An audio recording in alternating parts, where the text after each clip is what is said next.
시간으로 27일 오전 미국 뉴욕에서 외교장관 회담을 진행합니다.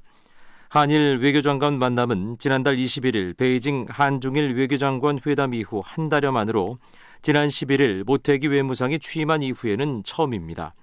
두 장관은 상견례를 겸한 이번 회담에서 한국 대법원의 강제징용 배상 판결과 일본의 대한국 수출 통제 강화 조치 등에 대해 의견을 나눌 것으로 예상됩니다.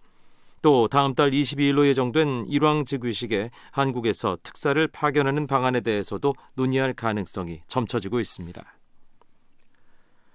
고노다로 일본 방위상과 에스퍼 미국 국방장관이 전화로 회담을 갖고 한일 군사정보보호협정 지소미아가 종료돼도 한미일 3국의 연대가 중요하다는 데 의견을 모았다고 NHK가 보도했습니다.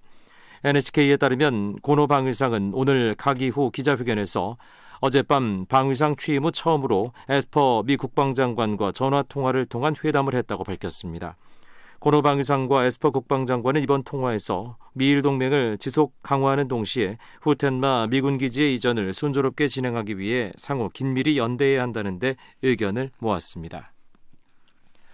오늘은 전국이 맑겠고 낮과 밤의 기온차가 크게 벌어지겠습니다. 내일은 전국이 맑다가 낮부터 점차 구름 많겠습니다.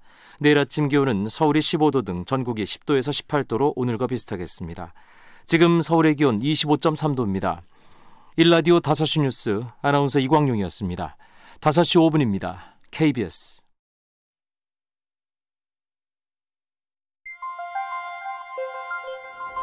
대한민국 중심 채널 KBS 일라디오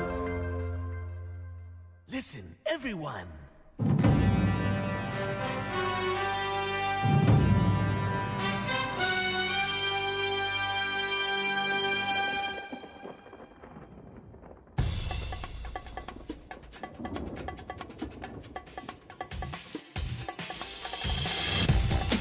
김용민 라이브.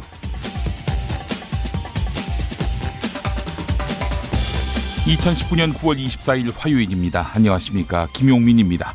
하태훈 고려대 법학전문대학원 교수의 오늘자 경향신문 칼럼은요, 조국 법무부 장관에 대해서 어떤 견해를 갖든 꼭 짚어봐야 할 내용을 다루고 있습니다.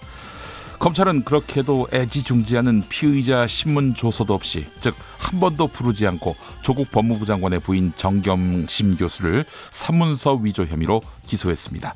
공소시효 만료 직전 전격적이었습니다. 압수수색도 전방위로 이루어졌습니다.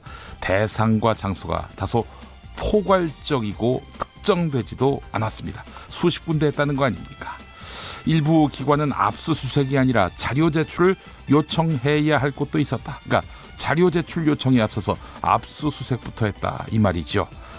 피의자도 피고발인도 아닌데 압수수색을 당하면 마치 피의자인 것처럼 비치고 엄청난 범죄를 저지른 것처럼 보이게 만들었다. 그 과정에서 수사정보가 언론에 노출되기도 했다. 언론의 도움으로 자신들의 일방적인 주장을 기정사실로 만들므로써 피의자를 압박하고 재판에서 유죄를 이끌어내려는 전략을 펴는 것 같아 그런 인상을 갖게 만들었다. 이런 상황에서 피의자는 법정에 가면 방어권을 행사하기 힘들다. 아마도 판사도 말이죠, 여론재판으로 이미 결론난 사안에 대해서 다른 판결을 내리는 것이 못내 부담될 것입니다. 그래서 수사는 절제와 품격을 가져야 하는 것이고, 검찰의 독점된 수사권은 나눠야 하며 아울러 절차까지 정당해야 하는 것이죠. 2달 전 윤석열 검찰총장의 취임사를 소개합니다. 법집행은 국민의 권익보호라는 공익적 필요에 합당한 수준으로만 이루어져야 합니다. 수사를 개시할 공익적 필요가 있는지, 기본권 침해의 한계는 어디까지인지, 어느 지점에서 수사를 멈춰야 하는지 헌법 정신에 비추어 깊이 고민해야 합니다. 네, 이 말이었습니다. 진실이야 지금 아무도 알 수 없지만 전에도 지금도 앞으로도 변치 말아야 할 원칙은 표적은 사람이 아니라 범죄여야 한다는 점입니다. 당신의 저녁은 아침보다 똑똑하다. 여기는 김용민 라이브입니다.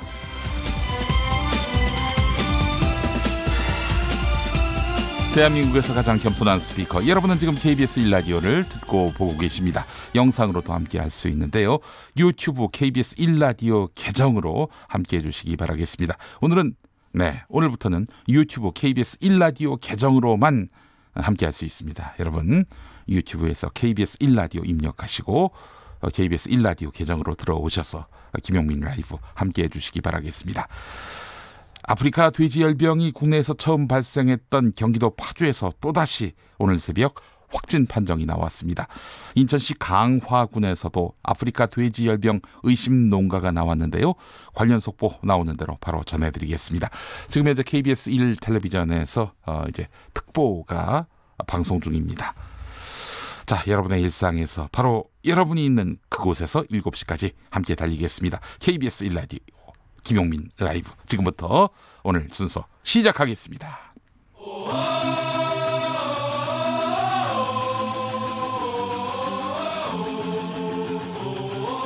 김용민 라이브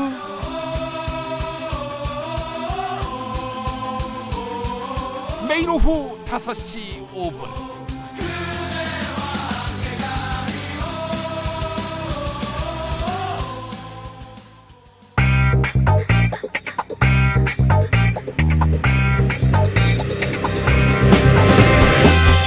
오늘 타임라인을 수동은 말말말 김용민 라이브가 수집해서 들려드립니다. 소리로 듣는 그리고 세상을 읽는 뉴스, 세상의 모든 뜨거운 목소리 그 말말말에 김용민 생각까지 더해서 리뷰하겠습니다. 지금부터 볼륨 업, 귀 쫑긋 핫 소리. 어제 검찰이 조국 법무부 장관 집을 압수수색했습니다. 검찰에 대한 지휘권을 가진 현직 법무부 장관 자택에 검찰이 압수수색을 가한 것인데요. 헌정사상 초유의 일입니다. 그런데 여기서 좀 더 주의 깊게 들여다봐야 할 부분이 있습니다. 어제 압수수색을 한 검사들은 서울중앙지검 특수 2부 검사들이었는데요. 사실 특수 2부 검사들은 삼성바이오로직스 관련한 내용을 수사하던 검사들입니다. 그런데 지금 삼성바이오로직스 수사를 중단하고 조국 장관에 대한 수사를 하고 있는 것입니다. 이 내용을 전한 박지훈 변호사와 아주경제의 장용진 기자는 한마디로 검찰이 정치하느라 고생 많다, 이렇게 말했습니다. 그러면서 조국 장관의 교수 시절 의혹은 교수 시절에 발생했던 이런저런 의혹은 권력형 비리가 아니다. 표창장과 관련한 수사는 형사부에서 함이 옳았다, 이렇게 밝혔습니다. KBS 1라디오 김경래의 최강시사 인터뷰 들어보시죠. 아니, 우리나라 최고의 특수부 검사들을 40명씩이나 투입해가지고 겨우 그 대학원생의 뭐 지금 저 자기소개서 하나하나 일일이 검증하고 앉았는 그런 낭비가 어딨냐는 지적이 나오기 시작하니까 형사부에서 하지. 그러니까 지금 얼른 지금 방향을 돌린 거라고 그렇게밖에 볼 수 없는 상황이거든요. 특수부가 원래 하시는구나. 네. 원래 권력형 비리라든지 그렇죠. 또 정경유착 그런 것들을 해야 되는데 권력형 비리라고 보기 어렵습니다. 예전에 있었고, 예를 들어서 현직 장관인데 그 아이를 좋은 대학 보내기 위해서 뭔가 했다라고 하면 권력형 비리에 가깝지요. 네. 근데 이 사건은 현직 장관이 아닐 상황이고 민간인일 상황이었어요. 교수 시절. 설사 밝혀낸다 하더라도 권력형 비리가라고 보기는 어렵습니다. 펀드 같은 경우는 펀드는 만약에 엮으면 민주수석 때니까. 자, 그렇다면 결국 검찰이 조국 장관 집을 압수수색한 이유, 11시간이나 걸려서 압수수색한 이유, 그 이유는 무엇이었을까요? CBS 라디오 김현정의 뉴스쇼에 출연한 권영철 CBS 대기자는 자택 압수수색 이유를 한마디로 안 하고 넘어갈 수 없기 때문이다, 이렇게 말했습니다. 그러면서 그 집은 조국 장관의 자택이기도 하지만 부인 정경심 동양대 교수의 집이기도 하다. 그리고 이번 압수수색으로 보아 조국 장관과 그 가족에 대한 수사가 막바지에 이르렀다는 것을 알 수 있다, 이렇게 말했습니다. 손수호 변호사의 진행으로 방송된 뉴스쇼 그 인터뷰 들어보시죠. 전직 검찰 고위 관계자는 조 장관 자택 압수수색을 하긴 해야 한다. 결과가 무엇이건 간에 압수수색을 안 하고 갈 수는 없기 때문 아니겠나. 만약 검찰이 조국 장관은 관련이 없어서 무혐의라고 결론을 내렸는데 자택 압수수색조차 안 했다면 그 결과를 누가 믿어주겠나, 이렇게 반문하게 됐습니다. 그렇지만 검찰 수사팀의 핵심 관계자는 조국 장관의 자택 압수수색을 확대 해석할 필요가 없다. 검찰로서는 자택을 압수수색하지 않고 갈 수는 없기 때문이다, 이렇게 얘기를 했습니다. 검찰로서는 당초에 대대적인 압수수색에 들어가면은 청와대가 지명을 철회하거나 조국 장관 후보자가 스스로 물러날 것이라고 판단했다고 합니다. 그렇지만 검찰의 판단과는 정반대로 가니까 검찰이 외통수에 걸린 것 아니냐 이런 얘기들이 나왔거든요. 이제는 압수수색 할 건 거의 다 했으니 자택도 안 할 수 없지 않겠냐 이렇게 얘기를 했습니다. 김용민 라이브. 이번에는 조국 법무부 장관 자택 압수수색과 관련한 여야 반응을 살펴보겠습니다. MBC 라디오 김종배의 시선집중에 출연한 김종민 더불어민주당 의원은 이번 조국 장관 자택 압수수색에 대해서 한마디로 이례적이다 이렇게 말했습니다. 그러면서 이번 수사에 대해서 형평성이 어긋난다 이렇게 지적했는데요.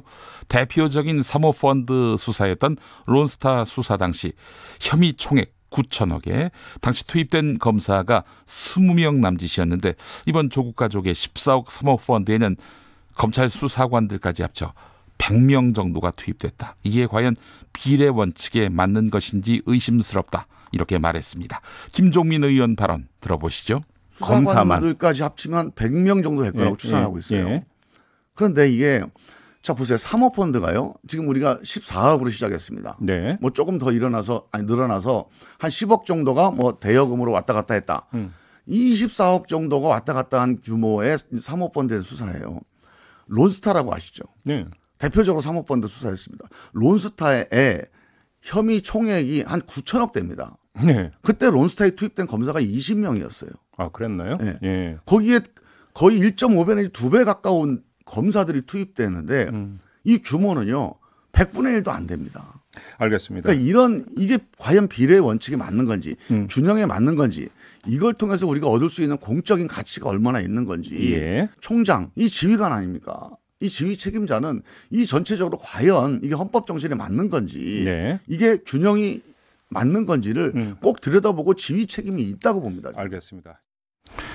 국회 법제사법위원장인 여상규 자유한국당 의원은 국회에서 열린 원내대책회의에서 조국 법무부 장관을 향해 얼마나 더 창피를 당해야 정신 차리고 그만둘 것인가 이렇게 말했습니다. 그러면서 조국 장관의 검사와의 대화 일정과 관련해 피의자가 수사만 받으면 됐지 무슨 대화를 하느냐.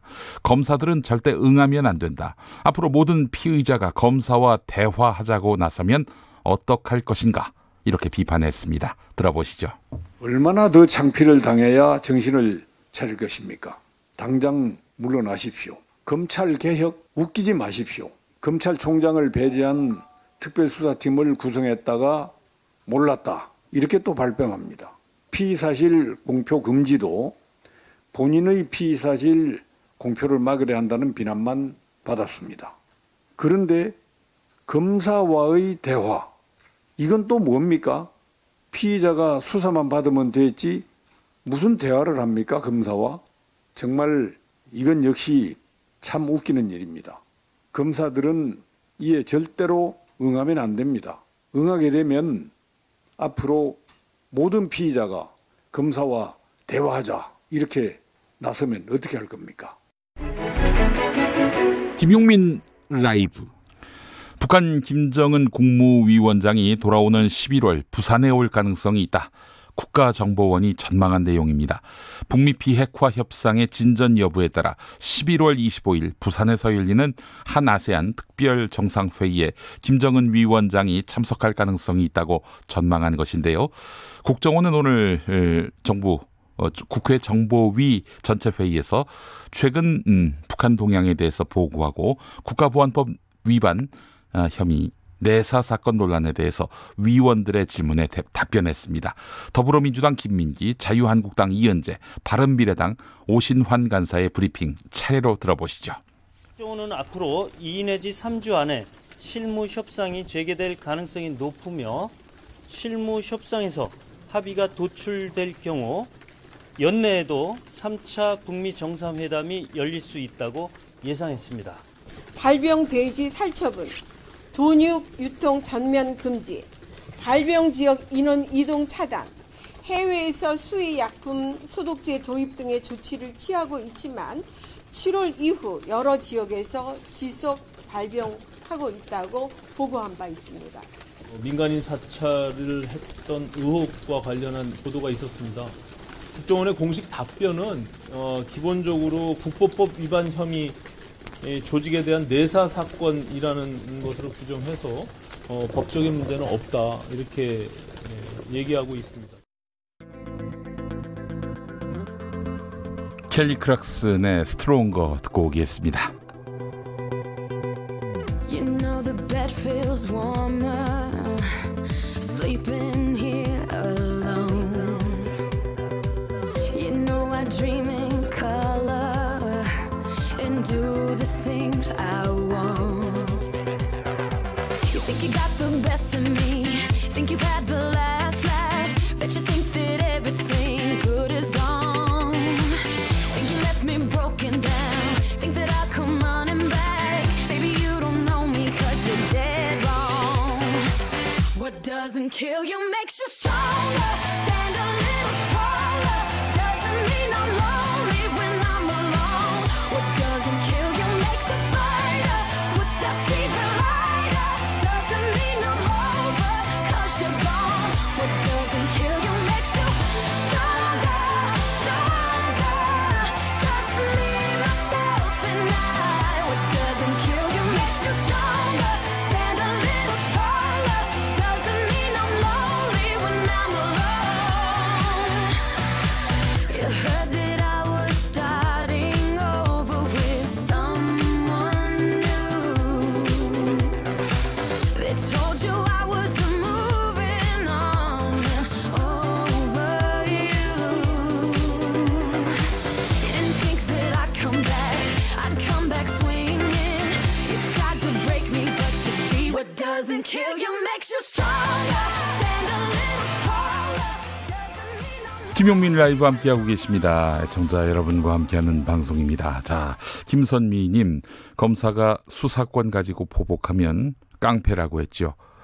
네, 윤석열 검찰총장이 했던 말이네요. 예, 예전에 그 국정농단 특검 수사팀장이 되고 기자와의 만남 자리에서 그런 말을 했습니다. 예. 자, 6689번 휴대전화 뒷번호 쓰시는 분, 와, 부산에서도 일부 방송되네요. 기분 짱입니다라고 하셨습니다. 그렇습니다. 부산에서 또 대구, 포항, 안동에서, 청주에서, 전주에서, 그리고 제주에서, 아울러 서울에서 김용민 라이브 1, 2부 모두 들으실 수가 있겠습니다. 6726번 쓰시는 분, 네, 검찰의 조국 장관 수사를 보면 누구든 검찰 조직을 건드리려 한다면 그 누구든 가만두지 않겠다는 메시지를 보낸 것이 아닌가 생각됩니다. 안타깝습니다. 검찰 개혁이 될까 싶네요. 이런 견해도 있고 또 지금 뭔가 비위가 있으니까 저렇게 강도 높은 수사를 하는 것 아닌가 하고 보는 시각에 또 관점을 가지신 분들도 있을 테고요. 네, 저희는 역시 그 자아로젠 듯한 중립이기 때문에 이쪽 의견도 얘기하고 저쪽 의견도 얘기하는 아주 공정한 방송을 표방합니다.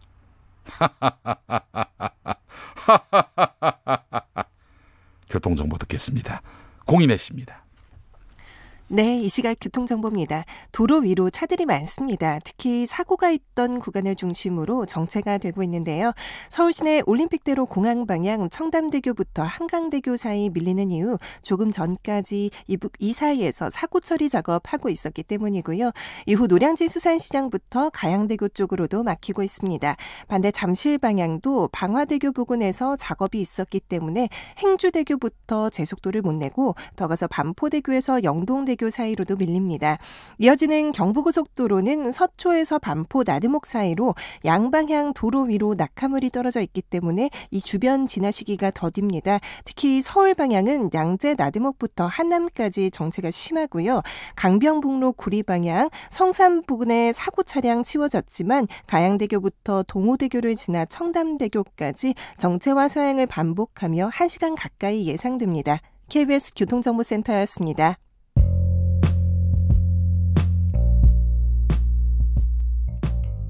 당신의 저녁은 아침보다 똑똑하다.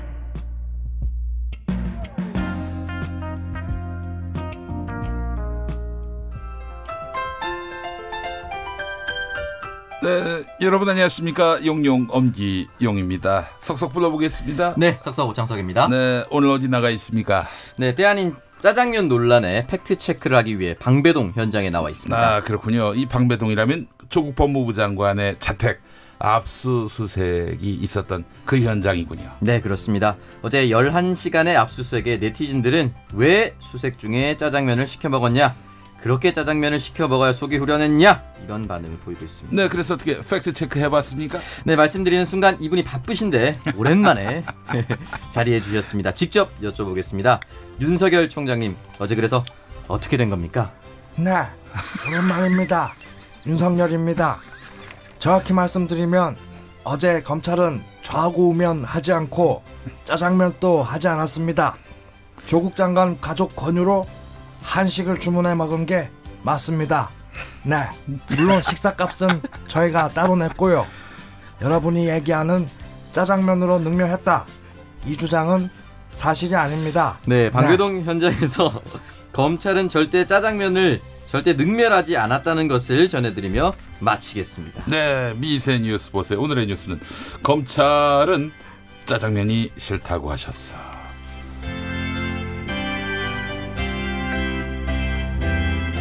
네, 미세 뉴스 보세로 이어가겠습니다. 오늘부터 저 김용민 라이브 유튜브 동영상은 KBS 1라디오 계정으로만 만나실 수가 있습니다. 김용민 TV로도 했었는데 네. 그 썬다 피차이 구글 CEO가 그렇게 하지 말라고 그래가지고 아, 그래요? 한 군데만 내라고 그래가지고 네. KBS 1라디오 계정으로만 방송을 하고 있습니다. 네. 예. 김용민 TV는 그러면 방문객이 좀 줄어드는 겁니까? 방문객 아주 심대한 타격을 입고 왔습니다. 네. 자, 그래요. 또 우리 구글 CEO가 또 그렇게 하라고 그랬는데 뭐 말을 들어야지 어떡하겠습니까? 예. 네. 알겠습니다. 자, 여러분 KBS 1라디오 계정으로 오시기만 하지 마시고 구독. 네. 구독도 좀 해주시기 바라겠습니다. 자, 김수빈 평론가, 오창석 평론가와 함께하겠습니다. 자, 아프리카 돼지열병 관련한 소식 오창석 평론가 전해주시죠. 네, 잘 막아내고 있다고 생각했는데요. 오늘입니다. 24일 오전 경기도 파주에서 다시 돼지열병 확진 판정이 나왔습니다. 전날 의심 신고가 들어왔던 파주시 적성면 자장리 양동 논가에서 확진 판정을 받은 건데요. 17일 파주, 18일 경기도 연천, 23일 경기도 김포에 이어서 네 번째 발병이라고 합니다. 이 농가는 전날 어미돼지 3마리가 유산했다고 방역당국에 신고를 했고 네, 최종 확진 판정을 받았는데요. 이 농가에서는 돼지 2,300마리를 사육하고 있다고 합니다. 방역당국은 즉시 경기, 강원, 인천을 대상으로 돼지 일시 이동 중지 명령을 다시 발령을 내렸습니다. 그래요. 네, 그 이 명령을 위반하면은 가축 전염병 예방법에 따라서 1년 이하의 징역이나 1천만 원 이하의 벌금을 물리게 됩니다. 아니 이게 대체 어떻게 된 일입니까 이게? 어디서 어떻게 이게 병균이 돼지한테 옮았는지 이게 공기에 따라서 전이되는 것 같진 않은데. 네. 뭐 차량 얘기도 나오고 말이죠. 예, 사실 이제 여러 가지 경로로 전파됐다. 최초에는 돼지 사료라든지 또는 뭐 모기라든지 이런 데 옮겨서 갈 수도 있다. 여러 가지 경로가 있었습니다. 근데 지금 어미돼지 3마리가 유산하면서 이제 의심 신고가 들어간 건데 만약에 그 임신을 하지 않은 돼지 같은 경우는 이 발병한 것을 찾아내기 좀 어려운 부분도 있는 것 같습니다. 그러니까 만약에 유산을 하지 않았더라면 신고를 하지 않았겠죠. 그렇기 때문에 이 부분에 있어서 우리 돼지 양돈농가 측은 우리 돼지가 건강해 보인다. 라고 그냥 넘어가지 마시고 방역을 좀 철저히 받아보시는 게 좋을 것 같습니다. 그래요. 그럼 현재 파악이 안 된 돼지열병도 상당할 수 있다. 이런 얘기 아니겠습니까? 네, 그럴 수 있는 상황입니다. 네, 그래요. 자, 이 아프리카 돼지열병 관련해서 농림축산식품부 장관이 입장 표명을 했습니다. 여러 가지로 우려를 많이 했는데 말이죠. 자, 귀 쫑긋 세우시고요. 아프리카 돼지열병이 혹시 우리 농가에도 남몰래 알 수 없이 들어온 것은 아닌지 면밀히 한번 따져보시기 바라겠습니다. 자, 그래요. 다음 소식 한번 살펴보겠습니다. 네, 국가정보원이 오늘 국회 정보위원회 전체 회의에서 브리핑을 했는데요. 일단 좀 주목할 만한 부분이 있었습니다. 2, 3주 안에 북한, 미국의 실무 협상이 재개될 가능성이 크다. 네. 그리고 합의가 도출될 경우 연내에 3차 북미 정상회담이 열릴 수 있다. 라는 브리핑이 나왔습니다. 예. 이 내용은 여야의 정보위원회 간사인 민주당 김민기 의원, 한국당 이은재 의원, 네. 바른미래당 오신환 의원이 따로 브리핑을 해서 전한 소식인데요. 네. 자, 돼지열병 관련한 그 장관의 발표가 곧 있을 네네. 것 같습니다. 자, 발표 내용을 직접 KBS 1텔레비전과 함께 들어보도록 하겠습니다. 농림축산식품부 발표입니다. 자, 돼지열병 관련한 돼지열병 관련한 브리핑 내용 잠시 후에 듣도록 하겠습니다. 장관께서 지금 마이크 앞에 서셨는데, 네. 뭐 또 지금 누구하고 또 대화를 나누시는지, 뭐 긴급한 또 발표 내용을 보고받았는지 주목되는데요. 자, 김현수 장관입니다. 자, 김현수 장관의 브리핑 내용 지금부터 함께 하시겠습니다. 식품부 브리핑룸에서 지금 잠시 후 있을 대책 발표 내용을 지금 준비하고 있는데요. 잠시 후에 바로 시작이 될 것으로 보이고요. 역시 감염 경로를 두고 좀 얘기가 많은 것 같은데, 자, 현장의 목소리를 바로 연결해서 들어보도록 하겠습니다. 자, 역시 역학 관계 지금 분석이 많이 나오고 있는데요. 지금 현재까지 어떻게 분석이 되고 있습니까?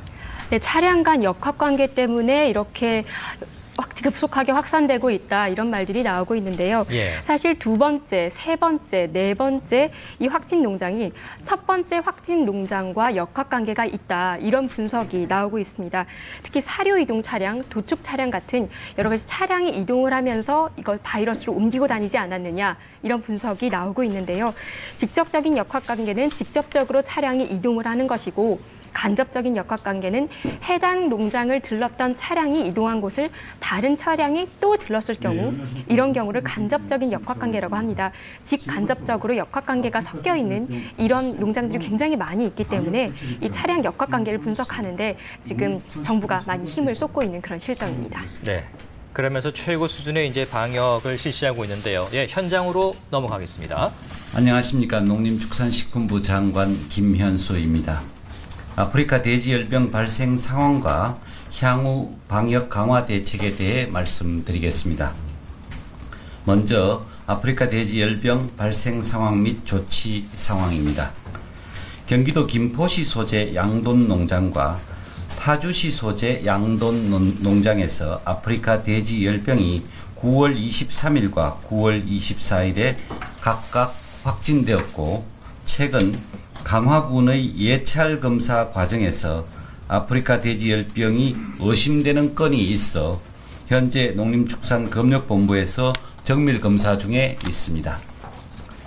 이에 따라 오늘 오후 4시에 총리께서 주재하시는 범정부 방역 상황 점검 회의에서 아프리카 돼지열병 발생 상황과 방역 추진 사항을 점검하고 향후 방역 강화 대책을 논의하였습니다. 오늘 회의에서 총리께서는 현 발생 상황과 신고 상황을 볼 때 그간의 방역 조치가 충분치 못했다라고 질책하시며 발상의 전환을 주문하셨습니다. 지나치다 싶을 정도로 단호해야 하고 신속하고 선제적인 대응 조치가 필요하다 하시며 기존의 틀과 매뉴얼을 뛰어넘는 방역 틀을 가져갈 것을 지시하였습니다. 이에 따라 추진하기로 결정한 아프리카 돼지열병 추가 대책을 말씀드리겠습니다. 김포시와 파주시 양돈 농장의 확진과 강화군의 의심건이 발생됨에 따라 농림축산식품부는 금일 12시부터 48시간 동안 전국에 일시 이동 중지 명령을 내렸습니다. 그러나 엄중한 상황임을 인식하며 이후 사안에 따라 지역별로 일시 이동 중지 명령을 연장하는 것도 검토하겠습니다. 다음으로 현재 경기도 북부 6개 시군으로 지정되어 있는 중점 관리 지역을 경기도와 강화도, 인천시 전체 지역으로 확대하도록 하겠습니다. 그리고 확대된 중점 관리 지역을 다시 4대 권역으로 구분하여 3주간 돼지와 가축 분뇨가 권역을 벗어나 다른 권역으로 이동하거나 반출되는 것을 금지하겠습니다. 4대 권역은 첫 번째, 경기도의 연천, 포천, 동두천, 양주, 파주, 고양, 김포, 인천의 강화옹진, 강화도의 철원 등 10개 시군을 경기 북부 권역으로 관리할 것이며, 두 번째, 강원도 화천, 양구, 인제, 고성을 강원 북부 권역으로 관리할 계획입니다. 경기도의 나머지 20개 시군은 경기 남부 권역, 마지막으로 강원도의 나머지 13개 시군을 강원 남부 구역으로 구분하여 중점 관리 구역으로 관리하겠습니다. 중점 관리 지역에서의 대지와 가축 분뇨 이동 및 반출은 권역 내부에서만 가능하며 다른 권역으로 이동과 반출을 제한하겠습니다. 또 권역 내에서 대지를 출하하는 경우에도 반드시 수의사의 임상검사를 거치고 출하 승인서를 발급받은 경우에만 허용하겠습니다. 이를 위해 필요하다면 임상수의사 동원령을 발령하여 민간 임상검사를 지원하겠습니다. 단, 돼지고기는 도축 과정에서 도축 검사를 거치고 유통되기에 도축된 고기의 경우 다른 권역으로 이동이 가능합니다. 마지막으로 접경지역의 집중적인 방역을 위해 민통선을 포함해 접경지역 14개 시군의 하천과 도로 등을 대상으로 관계부처의 협조를 얻어 군제독차, 보건소 연무소독차 등 총 62대를 동원하여 중점관리지역 해제 시까지 집중 소독할 계획입니다. 아울러 거점 소독 시설과 통제 초소에 대해 농장 초소에 대해서도 당초 14시간에서 24시간으로 연장 운영하겠습니다. 매우 어려운 일이 될 수 있겠지만 아프리카 돼지 열병의 조기 종식을 위해서는 정부와 지자체, 농협과 조합, 지역 축협 그리고 주민 모두 총력 대응해야 합니다. 축산농가도 때로는 고통을 감내하여 주십시오. 방역 조치가 현장에서 철저히 준수될 수 있도록 협조하여 주시기 바랍니다. 판넬로 설명을 잠깐 추가로 드리겠습니다.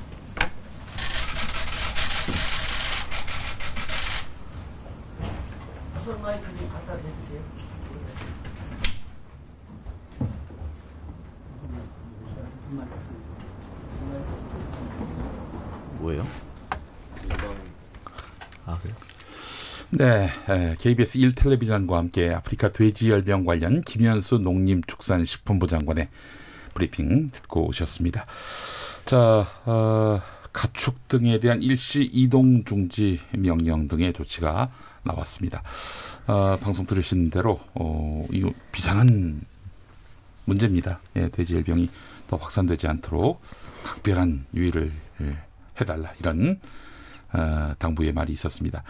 돼지 농장의 가축, 축산 관련 종사자 차량의 출입 금지, 그리고 돼지 관련 작업장의 축산 관련 종사자 차량, 물품 등의 이동 금지, 이런 내용의 조치가 발표가 됐습니다.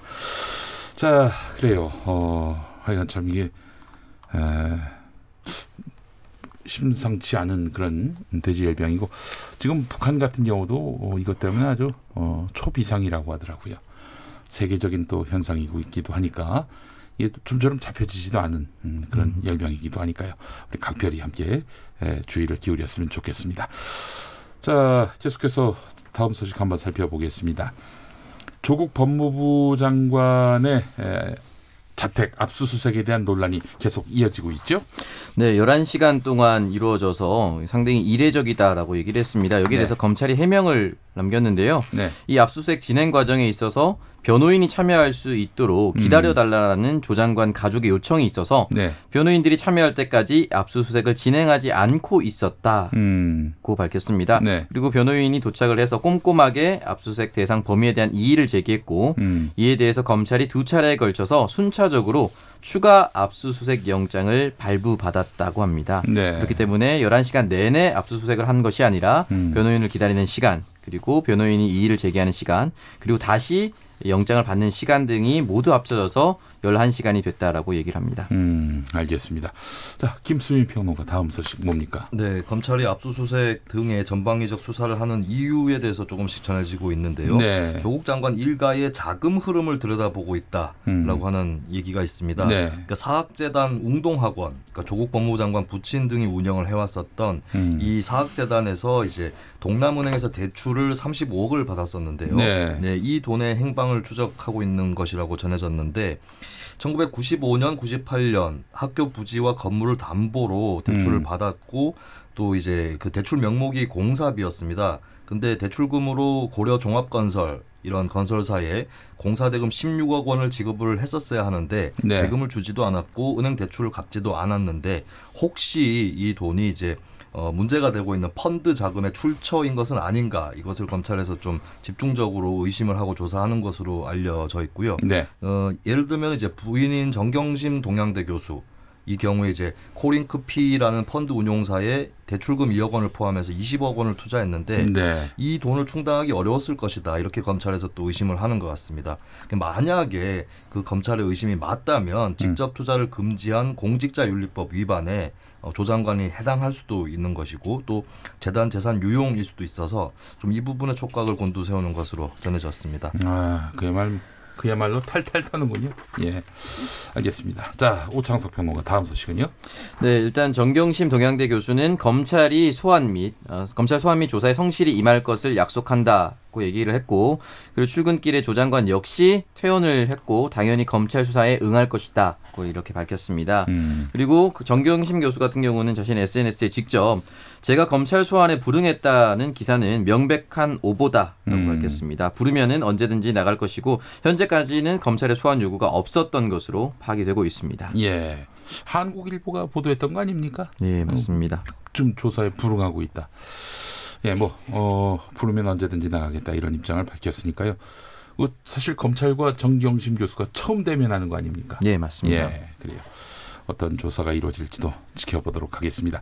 자, 오늘 오전 미국 뉴욕에서 한미 정상 간 9번째 회담이 있었습니다. 관련해서 잠깐 인터뷰 이어가도록 할 텐데요.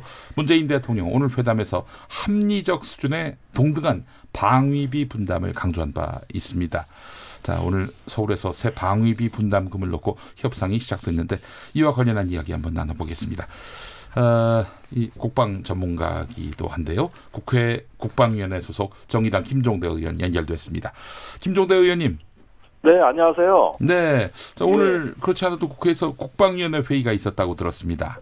맞습니다. 네, 어떻게 회의가 마무리됐나요? 예, 회의는 다 끝났고요. 예. 역시 그 미국에서 트럼프 대통령의 그 무기 구매라든가 방위비 분담금에 대한 압력이 어떻게 펼쳐질 것이냐에 대한 의원들의 관심이 이어졌습니다. 네, 그래요. 알겠습니다. 자, 미국 뉴욕에서 문재인 대통령과 도널드 트럼프 미국 대통령 사이에 한미 회담이 진행이 됐는데 65분 동안 진행이 됐습니다. 싱가포르 합의 정신을 재확인했다 이런 보도가 나오고 있는데 이 싱가포르 합의 정신은 무엇이며 이번 회담에서 어떤 이야기가 오갔는지 지금 저 자유한국당 쪽에서는 성과 없는 맹탕 회담이었다 이런 비판도 하고 있는데요. 어떻게 보세요? 예. 아마 기억을 더듬어 보시면은, 6월에 판문점에서 트럼프 대통령하고 김정은 위원장이 만나지 않았습니까? 네네. 그때 트럼프 대통령이 김정은 위원장을 달래듯이 한 얘기가 뭐냐 하면은, 싱가포르 회담은 실패가 아니고, 하노이 회담도 그것도 결렬 아니다. 네. 이렇게 이야기했던 걸 아마 기억하실 겁니다. 네. 그러니까, 하노이 회담에서 결렬이 돼 잠시 멈춤이지 싱가포르 회담은 여전히 유효하고 그 회담에서 북미가 합의한 4개 조항 한반도의 완전한 비핵화, 관계 정상화, 평화 체제 구축, 미군 유해 송환 이거는 싱가포르 회담이 지금도 유효하고 성공적인 회담이었으니 하노이 회담 신경 쓰지 마라.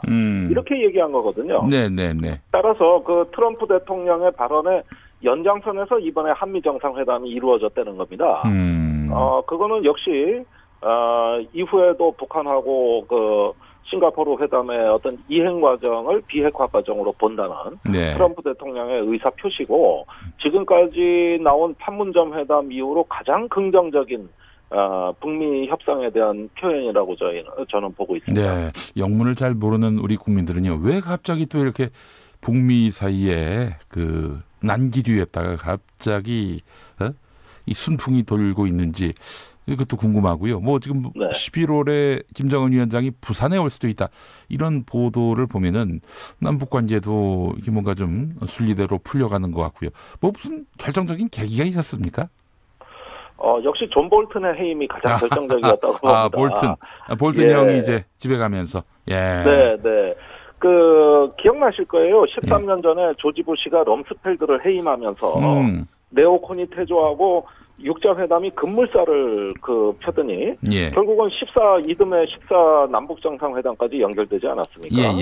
그때도 존 볼튼이나 럼스펠드나 월포비츠 같은 신보수주의자들은 결국은 그 역사의 무대로 퇴장하면서 새로운 어떤 그 북미 간에도 영광의 시대를 다시 재현했던 겁니다. 저는 이번에 볼튼의 퇴장이 결국은 새로운 또 영광과 좌절의 한 시대를 준비하는 어떤 신호탄이었다.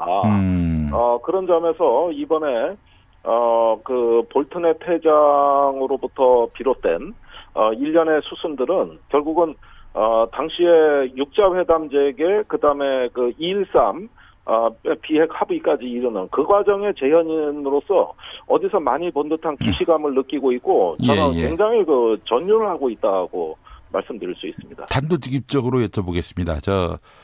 북미 정상회담이 언제쯤 다시 열릴까요? 북미 정상회담은 지금 실무회담 다음에 열리는 거기 때문에 오늘 그래도 구체화된 건 뭐냐면은 이제 실무회담이 곧 열린다는 거예요. 네네네. 사실 우리의 어떤 조급한 마음 같아서는 이번에 북미 정상회담까지 그냥 거침없이 갔으면 좋겠는데 이건 북한하고 협의가 필요하고. 네네네. 그런 점에서는 조금만 더 인내심을 갖고 우리가 기다려야 된다. 연내에도 가능할까요? 연내에도? 지금 연내로 이야기가 모아지는 것 같아요. 그리고 사실은 실무회담은 아무리 많이 해도 안 풀리는데 결국 정상 간의 탑다운으로 풀어야 된다는 게 그동안에 북미 과정의 험난한 여정에서 우리가 여러 번 봤던 거거든요. 그런 걸 봤을 때 이번에도 결국은 탑다운 방식으로 문제가 풀리지 않을까 예상이 됩니다. 네, 알겠습니다. 11월에 김정은 위원장이 부산 올까요? 그 보도는 제가 아무리 그 상상력을 동원해봐도. 그래도 국정원이 한 얘기인데 그렇게 허튼 얘기를 했을까 싶어요. 아니, 그런데 작년에도 김정은 위원장 서울 온다고 굉장히 분위기는 떴지만은 결국은 오는데 실패했잖아요. 그런 면에서 우리가 냉철하게 봐야 될 부분이 분명히 전 있다고 봐요.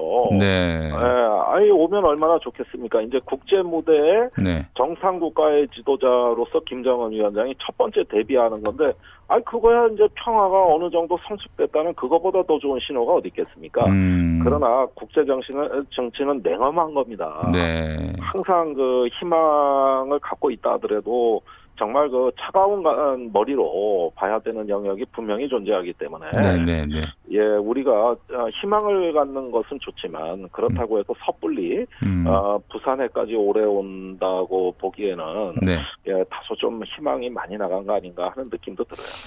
그렇군요. 굉장히 신중하시네요, 우리 김종대 의원님. 정말 이건 돌다리도 두들기고 제가 좀 실망시켜드리는 것 같아 죄송합니다. 사실 그 야당 의원님보다는 국정원이 더 신중해야 되는 거 아닙니까? 그런 면에서 저도 그 배경을 굉장히 궁금해하게 생각하고 있는데요. 아마도 우리가 모르는 정보가 있는 건지 모르겠습니다만 지금 어제도 노동신문에서 또 그 북한이 문재인 정부를 향해 가지고 북미 관계에 끼어들지 말라는 아주 매몰찬 그 성명이 나왔어요. 그런 걸 봤을 때는 그래도 냉철하게 보자는 게 제 주장입니다. 그 국정원이 최근에 민간인 사찰 문제 때문에 또 지금 논란에 휘말려 있단 말이죠. 그 뉴스를 좀 감출 목적으로 김정은 위원장이 올 수도 있다. 이 뉴스를 이렇게 흘린 게 아닌가 그런 생각도 또 갖게 되는데 어떻습니까? 요즘 정치가 하도 어지러우니까 별의별 설들이 많고 이 국회에서도 또 조국 사태 물타기 아니냐 저도 별의별 참으로 믿고 싶지 않은 얘기들은 굉장히 많아요. 네. 그런데 이런 문제에 대해서도 저는 그렇습니다. 이 외교안보에 관한 게 국내 정치에 정쟁에 휘말려드는 순간 이미 실패한 거 하고 출발하는 거거든요. 예, 그런 점에서는 정말 이번만큼은 국가의 운명을 걸고 하는 거기 때문에 신중해야 된다. 그 네. 말은 꼭 하고 싶습니다. 알겠습니다. 자, 방위비 분담금 얘기까지만 더 나눠봤으면 좋겠습니다. 네. 6조를 달라 매년 미국이 이런다는 얘기도 있고 말이죠. 어떻습니까? 지금 한 1조 내는데. 아니 작년에 1조 300억 원 정도 줬거든요. 네네네. 진짜 그런데 또 올려달라 그러니 작년에도 8% 이상 인상한 거고. 아니 그런데 또 올려달라는데 이렇게 후한무치할 수가 있냐. 그리고 미국 내에서도 그거 불가능하다고 보고 있는 거거든요. 네. 그러니까 이제 최대한 많이 달라고 해놓고 6조는 아니더라도 한 3조, 2조 이래도 남는 거 아닙니까? 꽤 잘한 장사 아니에요. 아니 물론 그런 협상 전략을 쓰는 것 같아요. 그러지만은 네. 이게 그렇게 준다는 게 우선 불가능합니다. 지금 방위비 분담금은 3가지 용도밖에 없어요. 네. 주한미군에 고용된 우리 한국인 인건비, 그다음에 군수 지원비, 그다음에 군사 건설비 이렇게 3개밖에 없는데 아니 5배씩 올려주면은 그 돈 뭐에다 쓰는 거죠? 우선 주둔 비용을 훨씬 초과하는 금액인데 그 돈을 줘봤자 쓸 데도 없지. 그게 지금도 거의 황제 주둔이라고 해도 과언이 아니거든요. 그래서 전 세계에서 가장 큰 기지에 가장 호화롭게 지금 우리가 여건을 보장해 줬는데 여기서 또 달라 그런다. 이거 이제 파워팰리스 아파트 사줬더니 관리비 인테리어 비용 안마 의자 값까지 다 내놓으란 얘긴데 그런 법은 국제법에도 없고 이걸 줄 수 있는 방법이 없어요. 네, 알겠습니다. 자, 김종대 의원님 오늘 말씀 잘 들었습니다. 네, 감사합니다. 네, 정의당 김종대 의원과 함께했습니다. 그리고 현실 불가능한 이야기라고 하셨는데 이제 미국이 또 강력하게 압박하면은 또 어떻게 나올지 모르겠어요, 미국이. 예. 알겠습니다. 자, 오창석 평론가 다음 소식 전해주시죠. 네, 김포 요양병원에서 24일 화재가 발생했습니다. 이 화재로 인해서 90대 노인 등 2명이 숨지고 부상자는 36명으로 늘어났습니다. 지금 실시간 속보를 보면 40명까지 늘어났다라고 나오고 있는데요. 일단 경찰이 형사과장을 팀장으로 하는 수사 전담팀을 구성했다라고 합니다. 모두 17명으로 꾸려졌다고 하는데요. 현재 관계자들 불러서 병원에 불법 시설물은 설치했는지 그리고 화재 당시에 스프링클러 등 소방 설비가 제대로 작동했는지 안전관리 실태를 확인할 예정이라고 합니다. 네. 지금 방금 또 들어온 속보에 의하면은 소방 당국이 확인했는데 화재 당시에 스프링클러는 작동하지 않은 것으로 나왔습니다. 예전에 밀양인가요? 거기서 참사가 있었는데 그때 이제 불법 증축물도 있었죠. 이거 교훈을 못 얻은 겁니까? 이게 결국은 안전불감증이라는 것이 우리 건물에는 또는 나의 삶에는 일어나지 않겠지라는 이런 것들 때문에 또 한 번 이런 똑같은 일들이 반복되는 것이 아닌가. 그리고 소방당국이라든지 안전관리를 그동안 조금 소홀한 것이 아닌가라는 생각도 좀 듭니다. 예, 알겠습니다. 자, 고교 무상교육법이 통과됐다. 김수민 평론가. 네, 고교 무상교육 법안이 국회 교육위원회 상임위에서 통과가 됐습니다. 두 개의 법안이 있는데요. 첫 번째는 초중등 교육법 개정안입니다. 고등학교 교육을 무상으로 실시한다라는 근거를 담고 있고 두 번째는 지방교육재정교부금법 개정안. 그러니까 이 내용은 재원 마련 내용인데 고등학교 수업료 등등의 이런 비용들에 필요한 경비가 있지 않습니까? 이 중에 5%를 지방자치단체가 부담하고 국가와 각 시도교육청이 각각 47.5%를 2024년까지 부담하는 이런 내용을 담고 있습니다. 그런데 이게 여야 합의로 통과가 된 것이 아니라 자유한국당 의원들은 표결에 참여를 하지 않고 퇴장을 한 가운데 10명의 투표에서 찬성 10명 이렇게 통과가 된 것이고요. 지금 자유한국당과 민주당 사이에 쟁점이 무엇이냐면 정부나 민주당 입장은 올해 2학기부터 당장의 고교 3학년 무상교육을 실시를 하고 우선 그리고 단계적으로 확대되는 것이죠. 내년에는 3학년, 2학년 이렇게 확대되고 2021년에는 전학년으로 확대하자는 이런 입장인데 근데 자유한국당 측에서는 올해 2학기부터 하는 것은 하지 말고 대신에 내년부터 고교 전학년 무상교육을 실시하자. 이렇게 이제 그 단계별 그 확대 범위에서 이견이 생겼기 때문에 아직까지 합의가 되지 않은 채로 일단 여당 위주의 표결로 상임위를 통과했다라고 네, 소식 전해드립니다. 알겠습니다. 좋아지는 겁니까?